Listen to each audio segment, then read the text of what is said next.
600 کے قریب مزارات ہیں صرف پنجاب کے اندر. بہت بڑے بڑے جو ہے وہ گدیاں ہیں، اور ان کے جو گدی نشین ہے وہ انتخابات میں حصہ لیتے ہیں. تو بندہ یہ سوچتا ہے کہ یہ سارے گدی نشین اتنے امیر کیسے ہو گئے، ان کے پاس جو اتنی جائیدادیں آئی ہیں یہ کہاں سے آئی ہیں؟ میں آپ کو بتاتا ہوں یہ کہاں سے آئی ہیں.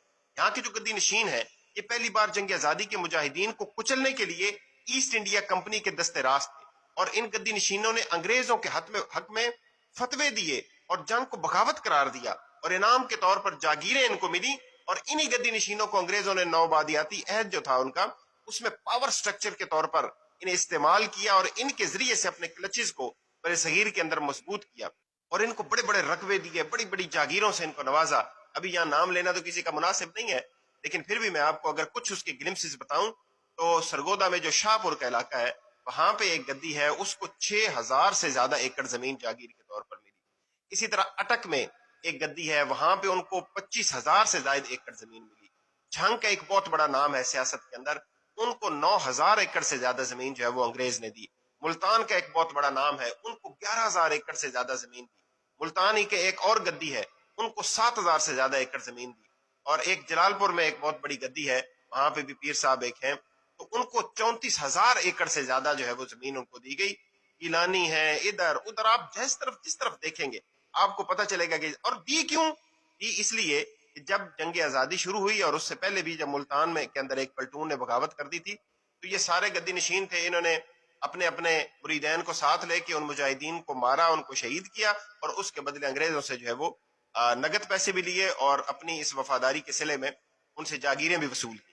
اور ساتھ ساتھ انہوں نے ان کو مختلف عہدے دیے، کسی کو کسی نام سے، کسی کو سر کا خطاب دیا، کسی کو جناب کنگ کا خطاب دیا، کسی کو ذیلدار کا خطاب دیا، کسی کو کسی عہدے پہ لگایا، کسی کو کسی عہدے پہ لگایا. اور یہ سارے لوگ جو تھے بنیادی طور پہ انگریز کے مفادات کے محافظ تھے اس علاقے کے اندر. لیکن پھر جب پاکستان بنا اس وقت تو ان سب نے مخالفت کی، چند ایک جو ہے وہ پیران الزام کے علاوہ باقی سب نے پاکستان بننے کی مخالفت کی تھی اور انگریز کا ساتھ دیا تھا.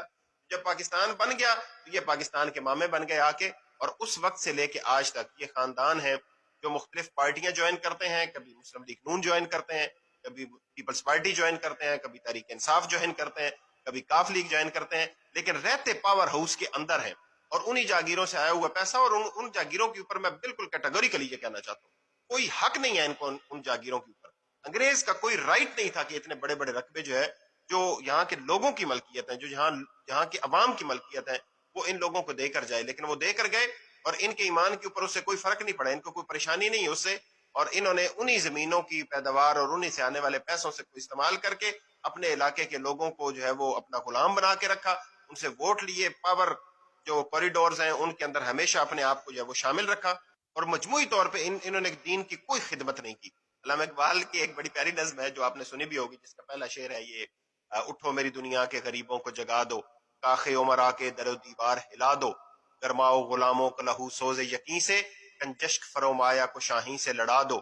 اس کا ایک بڑا پیارا شعر ہے، آپ سنیے گا آپ کو سمجھ آ جائے گی کہ اس میں وہ کس کو مخاطب کر رہے ہیں. وہ کہتے ہیں کہ کیوں خالق و مخلوق میں حائل رہیں پردے، پیران کلیسا کو کلیسا سے اٹھا دو. تو یہ پیران کلیسا بنے ہوئے ہیں، اللہ اور بندے کے درمیان آ کر بیٹھے ہوئے ہیں، ان کے پاس کوئی رائٹ نہیں ہے. اور میں اس میں خصوصی طور پہ یہ کہنا چاہوں گا ان لوگوں سے کہ جو اللہ تعالیٰ سے ان کے ذریعے سے رابطہ کرنا چاہتے ہیں، میں آپ کو بتانا چاہتا ہوں کہ قرآن یہ کہتا ہے کہ اللہ تعالیٰ شاہراہ کے قریب ہے. آپ خود بھی بات کریں، آپ کو کسی واسطے کی ضرورت نہیں ہے اللہ تعالیٰ تک پہنچنے کے لیے. یہ لوگ اسلام اور پاکستان کے اگر وفادار ہوتے تو ان کی تاریخ میں غداری نہ لکھی ہوتی، ان کی تاریخ میں انگریزوں کی طرف سے دی ہوئی جاگیریں اور مرات نہ لکھی.